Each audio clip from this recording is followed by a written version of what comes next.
have another print disability, which makes reading, holding a book, or turning a page difficult or impossible. The content is copyrighted by the respective publishers. For more information, please visit us on the web at nfradioreading.org. You're probably tuning in now for Sports Illustrated. If you listen after this reading, you'll hear Sports Illustrated at 9 p.m. on Saturday, its new home, as Wall Street Journal's Off Duty section takes over at 8 p.m. Stay with us for this reading and many more. This is Patricia Mary, and for the next hour, I will be reading from the Saturday-Sunday, May 23rd, 24th issue of Off Duty from the Wall Street Journal on the Niagara Frontier Radio Reading Service. From the front page of Off Duty, here comes the groom, armed with opinions and spreadsheets. A growing economy of vendors is catering to men who have a clear vision for their big day, from pink tuxedos to groom cakes. And this is by Ellen Gamerman. At first, David Betch didn't even want the wedding. Too showy and performative. But 3 months after proposing to his girlfriend, he discovered that not only did he want one, he needed mini Yorkshire puddings with prime rib and horseradish cream at the event. He requested an ice sculpture of the couple's 2 dogs lounging in a cocktail glass, and he was very specific about the vibe he envisioned. Pretend we're on the Titanic, he told his fiancée, and we're sinking and we're drinking champagne. A growing groom economy is ready to make those dreams and more come true. The wedding industry that created demand for everything from caged doves to ceiling flowers finally is turning its attention to the men, reminding brides of 4 important words. It's his day too. We found that no grooms were really being catered to whatsoever, says Fletcher Ketzel, half of the fashion label Tanner Fletcher, a New York brand that began offering more opinions for grooms 3 years ago. The wedding industry is a sea of white dresses. Now vendors ignore grooms at their peril. When Peter Petrella and his fiancée toured wedding venues near their home in Winter Garden, Florida, they were wowed by one site whose bridal suite boasted 6 couches, 5 mirrors, a connecting bathroom, and an outdoor space. But the groom's quarters? It was about the size of a walk-in closet. It had 1 speaker and 3 chairs, said Petrella, 28, a theme park performer. He was told that he and his 6 groomsmen were not allowed to get dressed on site, but they could pretend to do so for pictures. Petrella noted that this on his 52-page wedding spreadsheet. The venue lost the sale. For Sean Fernando's wedding at Adair Manor in Ireland last year, New York luxury event planner Marcy Bloom helped the groom stage a golf competition on the grounds of the nearly 200-year-old castle landmark turned resort. To play the course, the site of the next year's Ryder Cup, the groom divided the wedding guests into 2 teams vying for the Fernando Cup, in quotations, with matching jerseys on each side. Fernando, 43, who works in the tech industry and lives in New York with his video editor wife, invested about $15,000 in his wardrobe, which included a bottle green jacket for the rehearsal dinner, a black tux for the ceremony, and a pink tux jacket for the Pink Pony Club party that followed. He finished his wedding day looking like he walked out of the debonair. Some brides are still adjusting to grooms with louder opinions. I thought he was just going to say, sit there and say, I like blue, they tell Bloom. But the involved groom helps set a healthy precedent for a marriage and reflects a desire to build a true union, she says. You're going to have kids with this person, or at least be with them for the rest of your life. So you don't want to be unilateral. At least try to use it as a testing ground for how well you can partner on things. Every groom needs a groom assistant. Last year, Elder Marchand started a grooming concierge service in Fort Lauderdale. Marchand, who danced down the aisle to Kendrick Lamar at his own wedding, serves as a kind of valet turned therapist turned fixer. He's raced to find ivory shoes for a forgetful groomsman and led a prayer to calm a jittery future husband. Every groom needs a groom's assistant.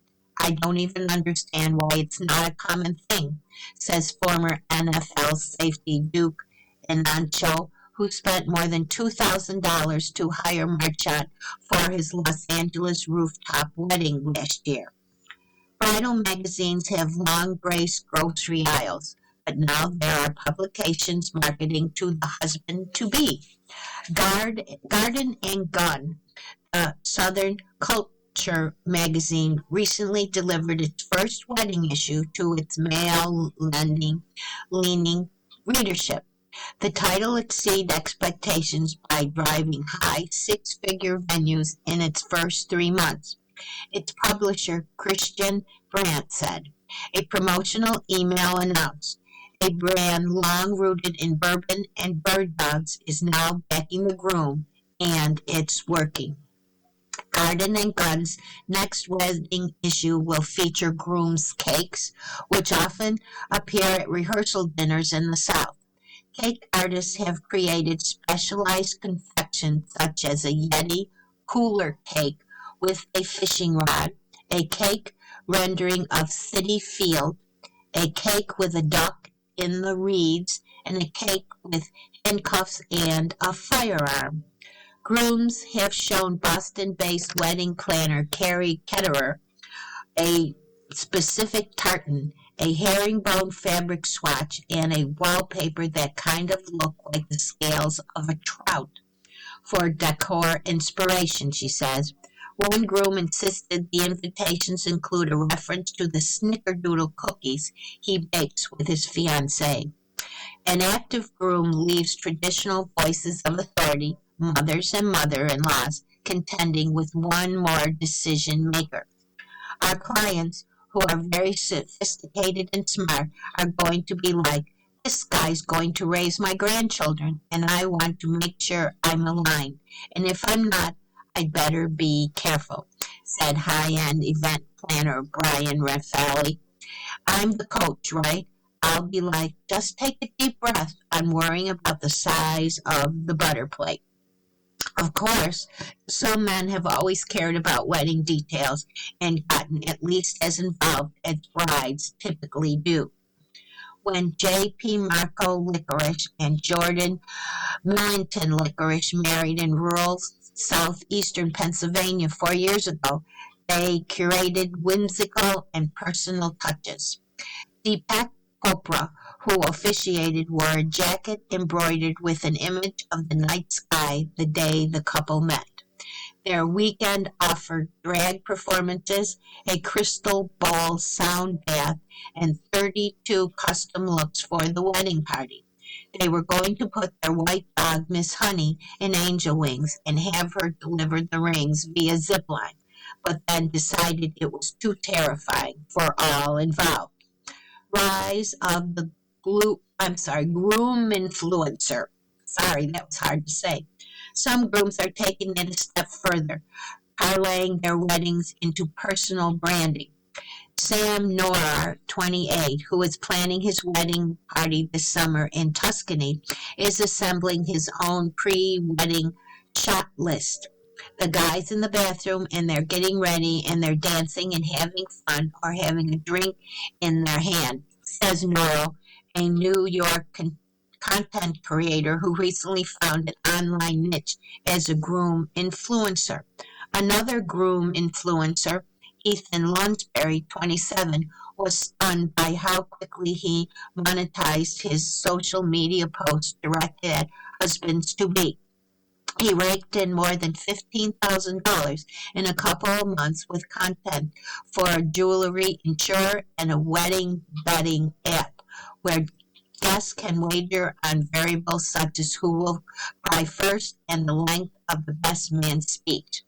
One such post drew 250,000 views in 2 days. He's planning his July nuptials in Columbus, Ohio. Who knew I could even care about colors at our wedding, he said. As for Betch, 36, the groom who channeled visions of the Titanic, his fiancée Rachel Holden was happy to see her commercial real estate broker boyfriend so invested in their event. Plus Holden, 37, a freelance writer who chronicled her Zoomzilla experience for Vogue, admires his gold-plated tastes. She did overrule him, though, on flowerscapes he described as minimal 90s, minimal Japanese, minimalist Charlie Sheen in the Wall Street Vibes. I can't help myself, that says. I have opinions. From Food Age, dinner on the first date is back, plus growing discord in the jury room, a side effect of weight loss drugs and the quieter side of hams. And this is by Christina LaRosa Ricardo. Modern dating has become a bit of a numbers game. Apps have made finding your soulmate or just a mate easier. More swipes get you more matches, which get you more dates. And those dates often are a quick meetup for coffee or a cocktail. After all, who wants to share a meal and spend hours with someone who might turn out to be a dud? Well, Gen Z does.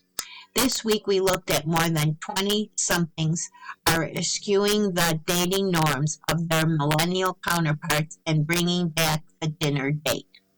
And other topics we divulge into include the growing divide in jury rooms, a side effect of weight loss drugs, and who's helping young adults buy a first home.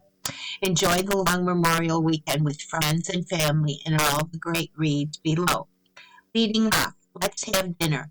Millennials have long considered a meal on the first date antiquated. Gen Z wants to bring them back. Jury discord heats up. Dissension in jury rooms is as old as, well, juries, but today political divide and rigid viewpoints are making it harder for those 12 people to simply get along. See the story. Cannes without the crowds. The backcountry of the French resort area offers luxury home buyers a more laid-back, rustic feel. Health. Thinner but frailer. You lose more than fat when taking GLP-1s. You lose muscle, and that can have long-term repercussions. Travel. Bringing value to Vegas. Some hotels on the Strip are betting tourists will enhance by all-inclusive packages this summer. Columnist Dawn Gilbertson tries out a few. Food and drink. Burgers, buns, and bigger grocery bills. Inflation and high gas prices have Americans rethinking Memorial Day weekend activities, from how far to drive to whether guests should chip in. Careers. The first job promises and pitfalls. Columnist Colin Borsch has some advice on how to approach the first job out of college and not how to sabotage your future prospects. Money. Thanks, Mom and Dad. Buying a first home has become a family affair as young adults are caught in the most expensive housing market in decades. Tech. Your digital doppelganger. Do you ever wish you had another you to help you with your workload? AI can help with that. Arts and entertainment. Dad's booking are dwindling. Nonfiction titles about politics and other topics often aimed at men are losing readership and sales. From the health page, how weight loss drugs are causing fragility. Plus, why one writer wants everyone to bail on Botox and how natural food colors are linked to health problems. And this is by Connor Grant. GLP-1 drugs have been a success for public health and the pharmaceutical companies that make them, But for some of the 13 million Americans taking them, losing muscles along with fat is an unexpected downside that isn't broadly discussed or immediately apparent. The writer wants our obsession with wrinkles to end. Since 2002, when Botox was approved for cosmetic wrinkles, have all but disappeared from our screens and our personal social media feeds. The writer Emma Rosenblum wonders what will happen if we all agree to put down the Botox. Elizabeth Smart, who made headlines when she was abducted at age 14 and abused by her captors for 9 months, is now a competitive bodybuilder. Popular weight loss drugs may have a surprising side effects, stalling cancer. New studies suggest that drugs such as Ozempic and Zepbound might slow tumor progress and improve survival rates, though more research is needed to confirm the findings. Natural food dyes embraced by the AMHA movement were linked to health problems. New research shows that some of the natural color additives are associated with an increase of type 2 diabetes and cancer.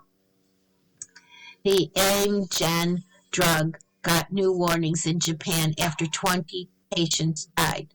Chiesi Pharmaceuticals said doctors can again prescribe the rare disease drug, reversing a recent recommendation that clinicians avoid new prescriptions after recent fatalities.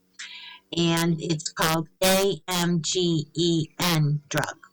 AstraZeneca said it received U.S. approval for a new hypertension treatment, giving its green light to launch Baxfendy, a drug brand that the UK pharmaceutical company expects to generate billion-dollar sales peaks at its sale.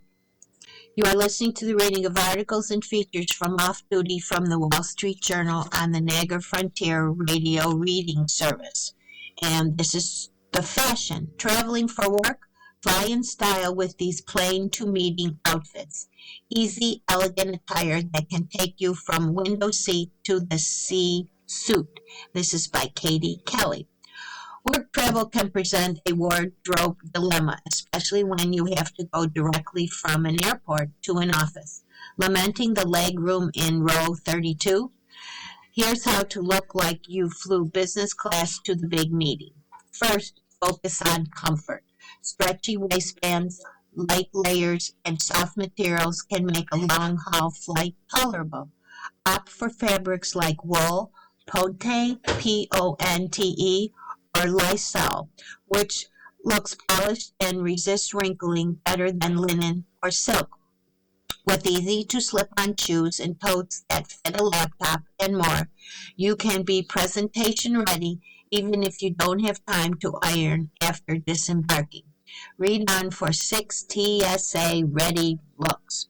A wool pullover and an oversized blazer conceal the elastic waistband of flowery pants. Knit trousers feel like leggings but have an elegant silhouette thanks to the kick flare leg. A belted utility shirt and a wool tee can ideal layers for transitional dressings. A sculpt blazer and a bow blouse dress up burgundy pote pants, as does the pants' pin-ticking detail, which makes them resemble creased trousers. The texture of a lightweight, low-sell dress shirt will mask wrinkling, elevate the look with a faux suede jacket and delicate accessories. The combination of a pince waist fleece cardigan and an A-line viscose skirt creates an hourglass shape while allowing for ease of movement. A shirt in uplifting colors and the face-framing necklace distract from even the most tired of complexions. A classic trench is a smart finishing touch. Travel page. I collect Starbucks mugs. What's your cheesy souvenir confession? And this is by Don Gilbertson. Let's see. Cheesy souvenir confessions. With vacation travel season kicking off this holiday weekend, it's time to talk about souvenirs. Not intricate rugs from Istanbul, a designer purse from Paris, or an art piece from Florence. Cheesy souvenirs, the ones some travelers sneer at, like magnets, t-shirts, and shot glasses. I'll cop to a few refrigerator magnets, but those aren't my faves. I'm an unabashed collector of those 20-ish large Starbucks mugs. They're a giant pain to pack, and at least one has broken before I made it home.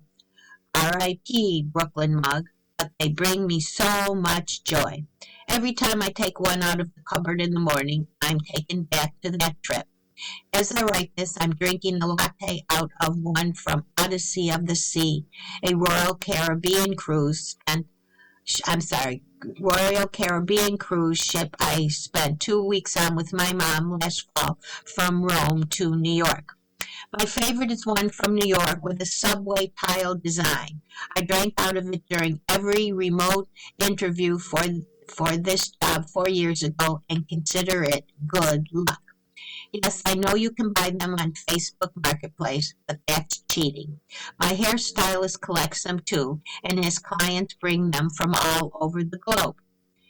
Share your souvenir guilty pleasure with me at don.gilbertson@wsj.com, and we'll publish some in a future newsletter. Include your name and state. Remarks might be edited per brevity and collection. One good tip. Like to cook in your vacation rental? I love this tip I saw on an Instagram reel. Pack your must-have spices in one of those plastic pill containers so you don't have to buy a tote or spice jars. Travel math. $802.23. This insane last-minute price I paid for a round-trip ticket from Phoenix to Las Vegas on Southwest Airlines this month for work.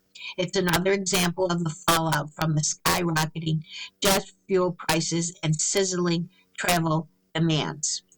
You have thoughts on resort fees. I recently stayed in an oceanfront embassy suite in St. Augustine, Florida.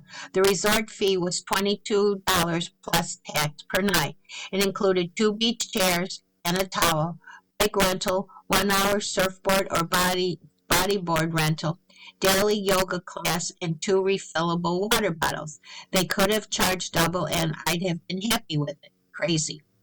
Though downtown Brooklyn Hilton requires a $35 fee each night of my 3-day stay. Hilton offers a credit for their F&B for $33 per day, and you can accumulate the credit to cover over the cost of dinner for 2. It feels like they're forcing you to buy the hotel food and drink. The worst I ever paid was for fireworks in Niagara Falls at the time of the year they didn't even set off fireworks. Very lame. Off-duty travel. How to turn summer camp visiting day into a kids-free vacation. Across the Northeast, summer camp visiting day has turned into a midsummer booking frenzy. Here's how to make the annual camp run worthwhile and a little less stressful. And this is by Caroline Tell. Amanda Hopeman thought booking a hotel 9 months in advance would be enough time. Hopeman, a New York-based mother of 3, began to plan visiting day at her child's summer camp in Maine last fall. She found that nearly everything in the town nearest for kids' camp was booked solid. The only thing left with this very kumbaya cabin situation, Hopeman said. I had no idea visiting day was the Olympics for camp parents. In the Northeast, along the epicenter of American sleepaway camp culture, many of the best-known camps were founded more than a century ago as escapes from sweltering East Coast cities. In recent years, the camp visit, a day, typically in July, when parents partake in cabin tours and camp songs while replenishing snack supplies, has become one of summer's most competitive travel weekends. Parents pay big for mediocre rooms and even charter Blade helicopters to avoid traffic. The smarter move? Turn the trip into a proper vacation without the kids by looking at places to stay in the general area, not just in the town closest to camp. Here's where to stay, eat, and unwind in four of Northeast's major summer camp destinations, including hotels with availability at this time of publication. The Catskills, New York.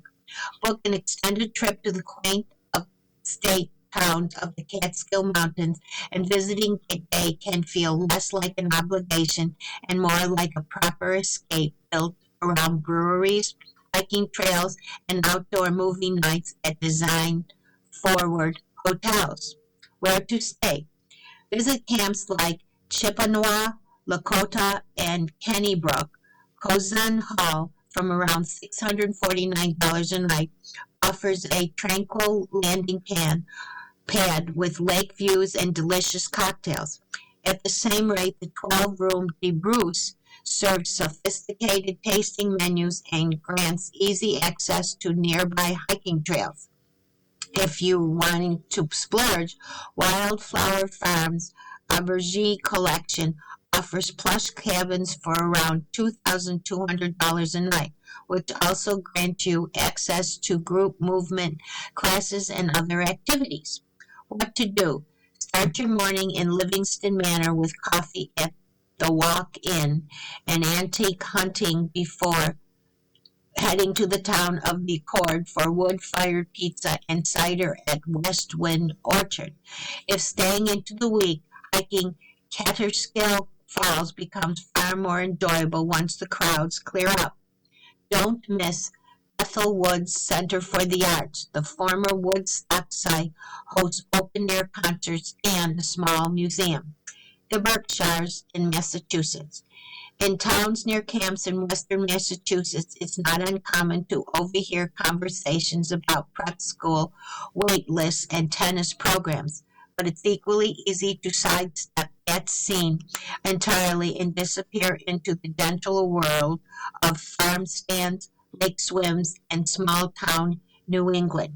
Where to stay? For families visiting old-school Berkshire camps like Tunnock, Wayok, Gaylock, and Romaka, Stockbridge Red Lion Inn, which is about $526 a night, is classic Americana, with creaky floorboards, chic wallpaper, and a bustling front porch. At Merville's Berkshire Resort and Spa in Lenox, which is about $2,003 a night, you can soothe the chaos of visiting day with sound baths, tarot readings, breath work sessions, and organic dinners. For low-key escapes, Lake House Inn, which is about $526 a night, promises a quiet stay on the water, while the Springs Motel, which is $280 a night, caters to the design-minded crowd with retro-themed rooms. What to do? Catch a performance at Tanglewood Music Center, one of the country's most renowned outdoor music venues. In Great Barrington, browse home goods at One Mercantile and Barrington Outfitters before dinner at Prairie Whale or the Old Inn on the Green, a candlelit Berkshire institution inside an 18th century inn. Don't miss Newmakeg, a Gilded Age estate in Stockbridge, where you can find terraced gardens, sculptured hedges, ideal fodder for a reset after spent time with screaming tweens. In Maine camp culture combines rustic canoe trips and campfires with a polished social ecosystem that brings conveys of black SUVs to the state every summer. But Maine is also home to charming hotels and harbor towns with seafood restaurants and seaside promenades that come alive in warmer weather. Where to stay? In southern Maine, stay at Connebunkport or Portland to turn your visit into a proper coastal Maine weekend.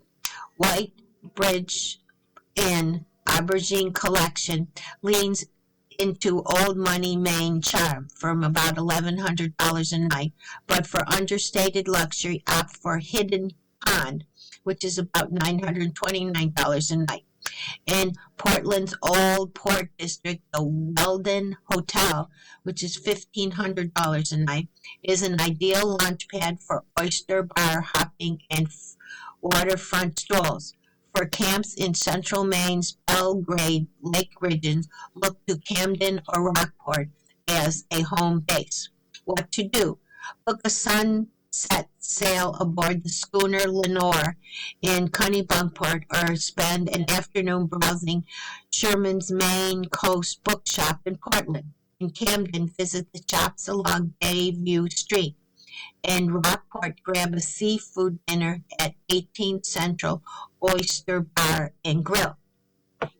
Don't miss in Portland if other camp parents beat you to a reservation at Eventide Oyster Company. Grab a brown buttered lobster roll to go and eat by the harbor instead. In Pennsylvania, old school family camps can be found on lakes in the woods. It's an ideal place to lean into the region's slower pace with a visit to a hotel spa or a long hike.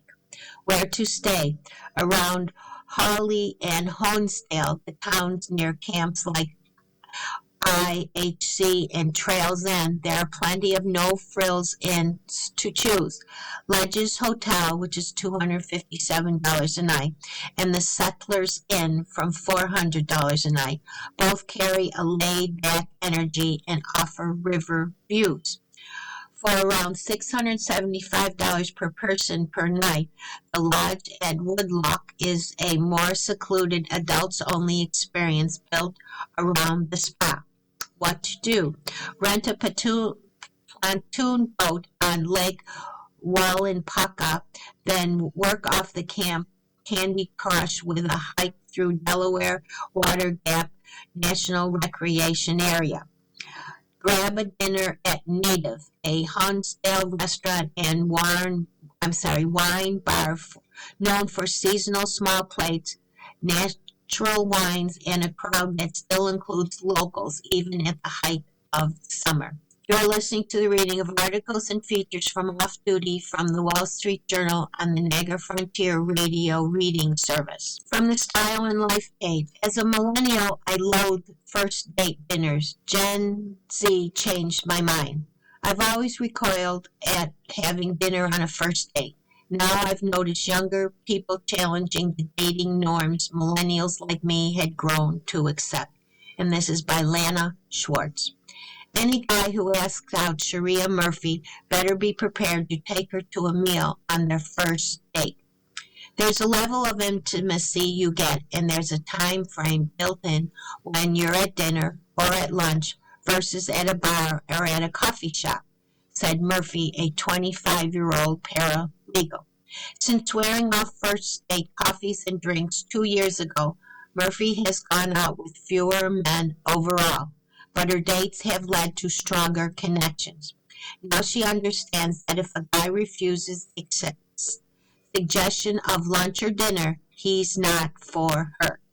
Modern dating can feel like a rat race, where meetups are faster, cheaper, and more abundant. Dating is a numbers game. The more you swipe on the apps, the more matches you get, the more dates you have. It feels impractical and slightly antiquated to dedicate more than a little bit of time, energy, and money to each person you're likely to never see again. The lower your investment, the less of a crushing blow it can be if it doesn't work out. But now Murphy and some of her Gen Z peers are pushing to revive the first date dinner. They're fed up with a dating culture that makes them feel disposable, competing with an endless stream of suitors on apps where someone else is just a swipe away. They want to know they have their date's time and attention. I'm going to be so real, I don't think I've ever even gone out with someone who would actively balk at eating together at this point in my life, Murphy said. I think that signals certain things to me and things that I do not want in a relationship. I tend to disagree with this. As millennials with almost 2 decades of dating experience and scores of first dates under my belt, I opt most exclusively for drinks. A walk is too casual, dinner too formal. The more time and money invested in a first date, the more pressure I feel to enjoy myself. Once a date insists on dinner at Servo's, a trendy downtown Manhattan seafood restaurant. When the bill came, he asked if I wanted to split it, feminist style. The issue was not splitting, but that he used the word feminist style. Now, coming off a breakup and re-entering the dating world, I've noticed younger people online challenging the courtship norms that many millennials like me had come to accept, expecting more from their romantic prospects. A guy who's taking a girl to dinner is probably not taking 3 other girls to dinner that week. Alexa Vargas, a 30-year-old project manager in San Diego, posted on TikTok. But a guy who's taking girls to coffee can easily take 3 other girls to coffee that week.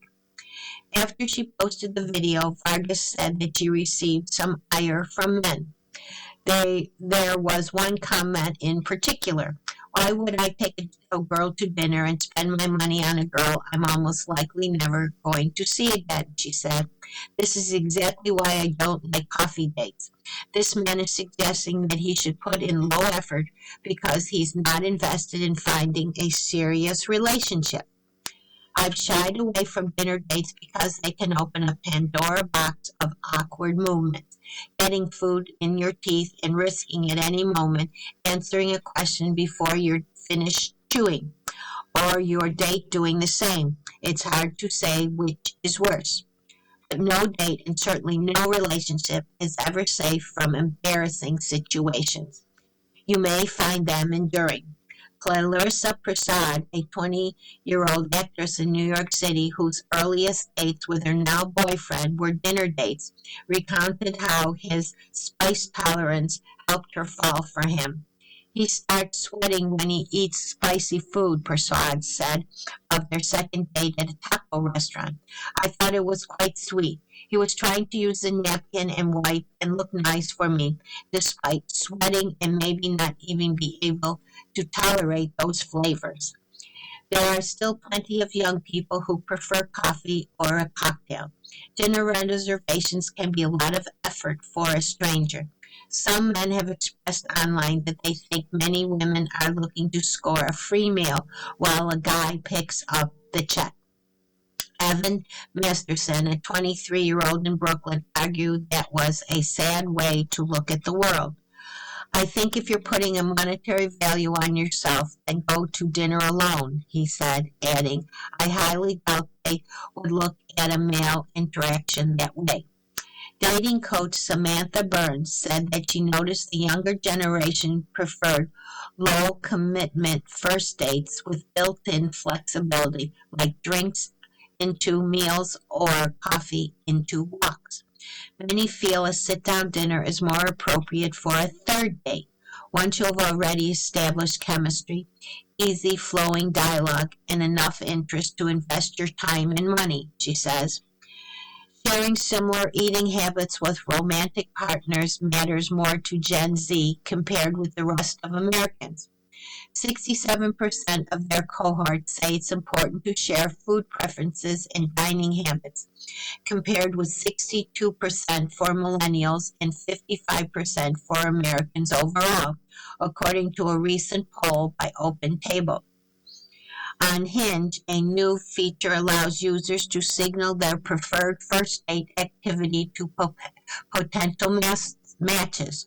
While dinner and Gen Z's most chosen date activity, it drops to fourth place for millennials. And 67% of Gen Z's users on Hinge, compare with 63% of millennials, said they want to build romantic connections without relying on alcohol. Dinner dates naturally involve things like discussing preferences, sharing things, compromising, and making decisions together, which are all key parts of a relationship, says Emma Kendall, a 26-year-old lawyer living in Australia. You get a taste of how the other person might approach those discussions. Drinks have become so rare for me, I haven't much considered the benefit of sitting down to dinner, only the drawbacks. But hearing from these younger people made me realize a meal shouldn't be as terrifying as I've made it out to be. My fear of dinner was perhaps more a fear of commitment than anything else. But there's an upside to dinner for commit phobics like me. It offers a clear and a definitive out. You can linger at a bar, coffee shop, or park, but when you're done eating, the restaurant will eventually need its table back. Fanir Asid, 20-year-old student at New York University, appreciates that a date can end when the waiter brings a check.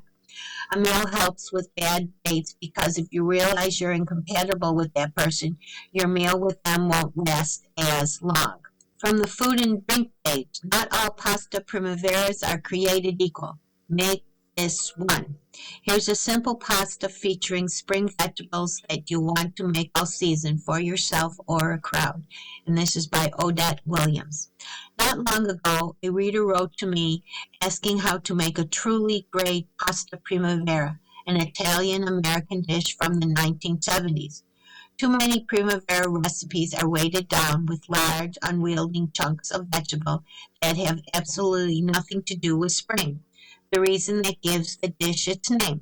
Carrots, tomatoes, peppers, and squash have all been bad for the Primavera brand. Luckily, farmers markets this time of year are full of spring produce that are right at home in Primavera. Snap peas, chives, leeks, and fresh herbs. Throw those into the mix and you'll have a dish that actually tastes like the season. It's so simple to cook at home and end results exclude a effortless elegance that will make them want you to invite friends over. The first step is to saute leeks and garlic in olive oil, butter, and crucially a bit of white mismo.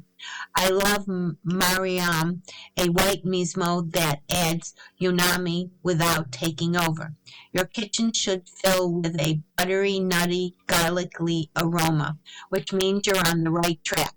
Add the asparagus and let everything turn glossy for a few minutes. Then toss with sweet snap peas, chives, and al dente pasta. Finish with a generous dollop of ricotta and shower with freshly grated Parmigiano. To make it a party, serve some good crusty bread and salt fleck butter on the side, along with a bottle of crisp California or Italian white wine. Pasta Primavera, perfect for a casual spring lunch with friends or night when the vino flows. Blanching the asparagus and snap peas keep them bright green. Let the pasta cool slightly before tossing everything together so the vegetables stay crisp and vibrant. The total time is 30 minutes and it serves 4 to 6 people. The ingredients are kosher salt, a half a pound of tender asparagus trimmed, a half a pound of sugar snap peas trimmed, 7 tablespoons of extra virgin olive oil divided, 7 tablespoons of unsalted butter, 2 tablespoons of light mismo, 1 large leek, white and light green parts, thinly sliced, 2 cloves of garlic minced, 3 tablespoons of finely chopped chives plus more for garnish, 1 pound of penne, any short dried pasta will do, freshly ground black pepper, fresh ricotta for serving, Parmigiano Reggiano for serving. Directions: blanch the vegetables, prepare an ice bath, bring a large pot of lightly salted water to a boil, add asparagus and snap peas and blanch until crisp tender about a minute. Using a spider or slotted spoon, transfer straight to the ice bath for a few minutes, and drain and pat dry. Keep the pot of water over low heat for the pasta. Slice off 2 to 3 inches of asparagus spears. Finely slice the remaining stalks. Slice the snap peas on the diagonal in thirds. Next, saute the vegetables in a large frying pan over medium-high heat. Warm 3 tablespoons of olive oil with butter and miso until melted, glossy, and combined. Add leeks, garlic, saute until softened, 4 minutes. Add asparagus stalks and tips. Saute 2 to 3 minutes. Remove from heat and mix in snap peas and chives. Cook the pasta. Return the pot of water to boil. Add pasta and cook according to package directions until al dente. Reserve a half a cup of pasta water and drain. Transfer pasta to a large mixing bowl and toss with the remaining 4 tablespoons of oil. Let pasta cool slightly so it doesn't wilt the vegetables. Fold in sauteed vegetables and add reserved pasta water. Season with salt and black pepper. To serve, divide among bowls. Top each serving with a generous dollop of ricotta, more chives, ranks of black pepper, and finely grated Parmigiano. So after your Parmigiano, let's have dessert. Making dessert for a crowd, try these very easy, very French floating islands. This again is by Odette Williams. I worship the French dessert known as la flottes or floating islands. Melt in your mouth. Meringue floats in a puddle of decadent creme anglaise, topped with caramel and toasted almonds. It's a must order whenever I see it on the menu. At home, however, poaching islands of meringue has always felt like too much messy work. Thankfully, there's another way, the Lavaux way. At Lee Hansen and Renee's Reborn French restaurant in New York, instead of poaching the meringue, they bake it before served in a low-temp oven for a miraculously brisk 7 minutes. This technique keeps the unique cloud-like character of the meringues while allowing the team to make them in advance of service. The creme anglaise can be made a couple of days ahead of time too and stored in an airtight container in a refrigerator. In my recipe, I haven't used as many egg yolks as they do at the restaurant because I don't want to be burdened with leftover egg whites, but you won't miss them. A little creme fraiche and honey makes the custard luxurious. The crew at the shop, the islands that use the islands, a commercial piping bag with a large round 2 3/4 inch cutter when they use a small offset spatula to create a little drama on the exterior of each one. At home, I keep it rustic and dollop generous amounts of meringue onto lined baking trays, then use the back of a teaspoon to shape them. When you assemble the dessert into bowls and start dappling each island with caramel and toasted sliced almonds, your friends will begin to hover. Once they take their first bite, they think you're a sorcerer. The version keeps a traditional poaching meringue method. Instead, the meringues bake in a low oven for just 7 minutes. And I'm sorry, it says it skips the traditional poaching meringue method. Before baking, a light dusting of confectionery sugar over the meringue helps protect them and prevents the sugar from leaching out. Tip: if you don't have caster sugar, pulse granulated sugar in a food processor until very fine so it dissolves easily into the meringue. A mortar and pestle works too. The whole thing takes 2 hours and 30 minutes, which includes chilling, and it makes 12. For the creme anglaise, you need 4 cups of heavy cream, 1½ cups of whole milk, 1 vanilla bean split lengthwise, 7 large egg yolks, keep the whites reserved, 2/3 a cup of granulated sugar, 1/4 cup of honey, 3/4 a cup of creme fraiche, 2 teaspoons of pure vanilla extract. For the meringue, you need 7 large egg whites, 1/4 teaspoon of kosher salt, 1 tablespoon of pure vanilla extract, 1 and 2/3 cups of castor sugar, confectionery sugar for dusting. For the topping, 1 cup of granulated sugar, 1/4 cup of water, 1/2 cup of sliced almonds toasted. Here's the directions. To make the cream anglaise, and anglaise is spelled Anglaise.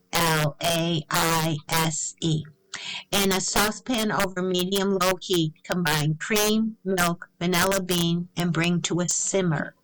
Meanwhile, in a large mixing bowl, whisk together yolks, sugar, and honey. Slowly pour about half warm cream mixture into yolk mixture, whisking constantly. Return mixture to saucepan.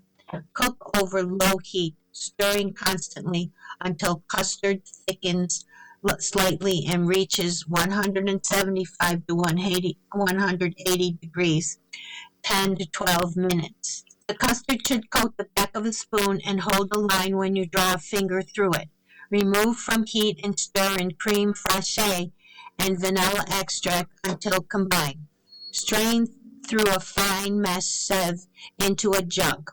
Scrape seeds from vanilla beans into custard and discard pod. Cool, cover, and refrigerate until chilled, about 2 hours. To make the meringues, preheat oven to 205 degrees. Line 2 large baking trays with parchment paper. In the bowl of a stand mixer fitted with whisk attachment, beat egg whites on high speed until foamy and soft peaks form, 1 to 2 minutes. Add salt and vanilla. With a mixer on high speed, gradually add castor sugar and combine, beating until stiff, glossy peaks form, 3 to 4 minutes. Pipe or spoon meringue into prepared trays, evenly spaced, forming individual portions about the size of a tennis ball. Using a small on-set spatula or back of the spoon, gently coast the meringues into soft swirls and peaks. Dust each one with confectionery sugar. Bake for 7 minutes. Turn off oven and leave meringues inside until ready to serve, or transfer to a dry, humidity-free place. Making the topping just before serving in a heavy bottom, preferably light-colored saucepan over medium-high heat. Combine sugar and water. Cook without stirring until sugar dissolves and turns a deep amber caramel. 8 to 10 minutes. Remove from the heat, but keep warm so caramel remains runny.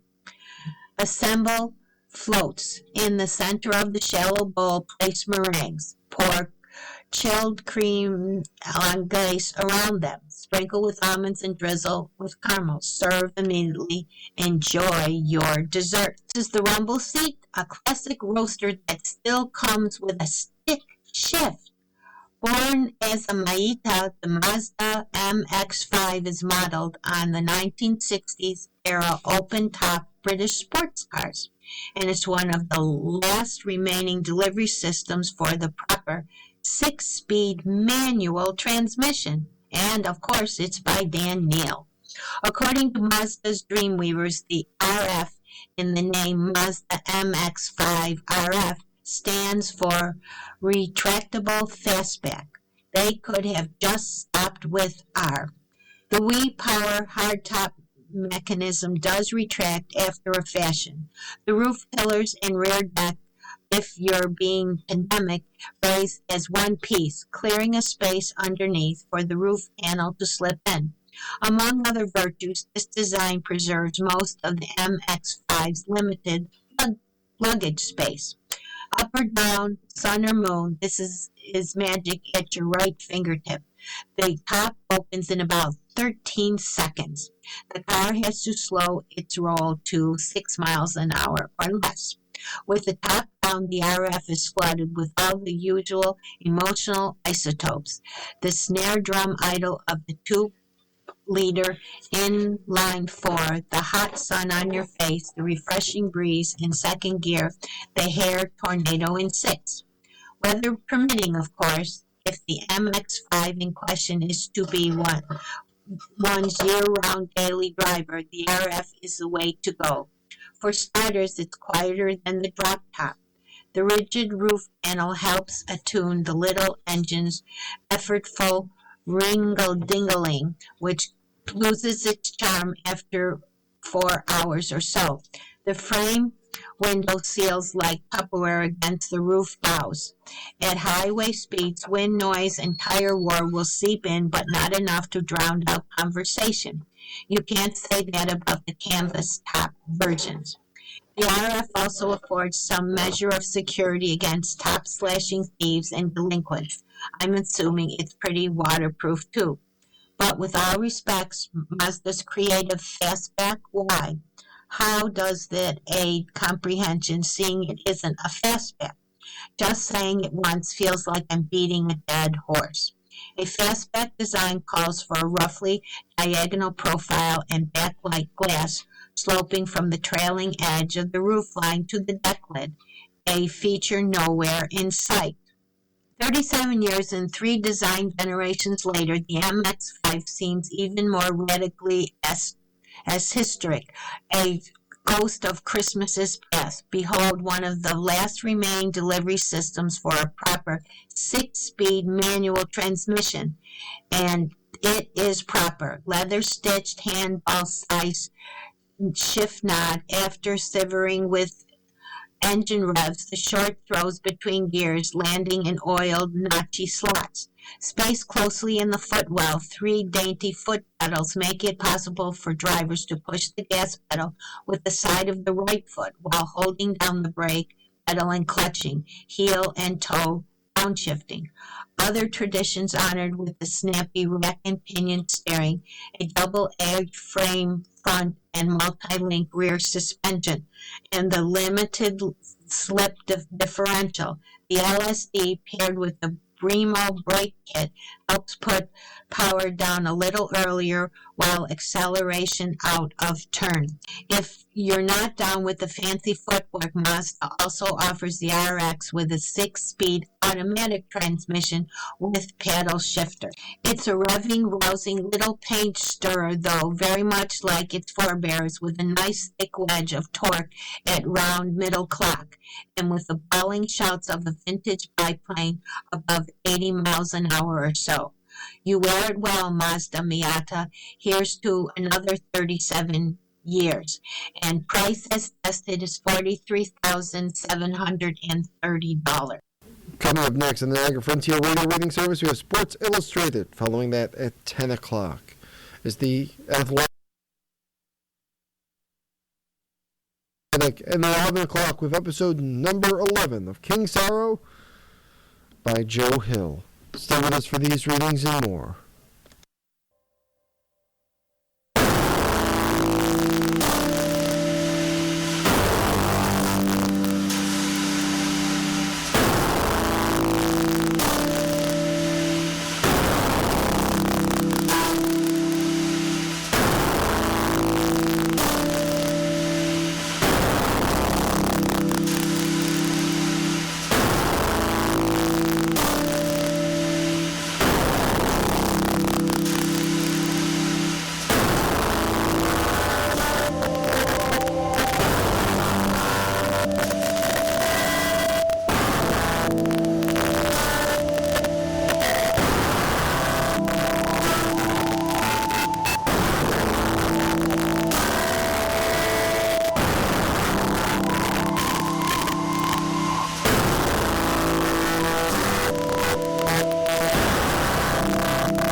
program is intended for listeners who are blind, have low vision, or have another print disability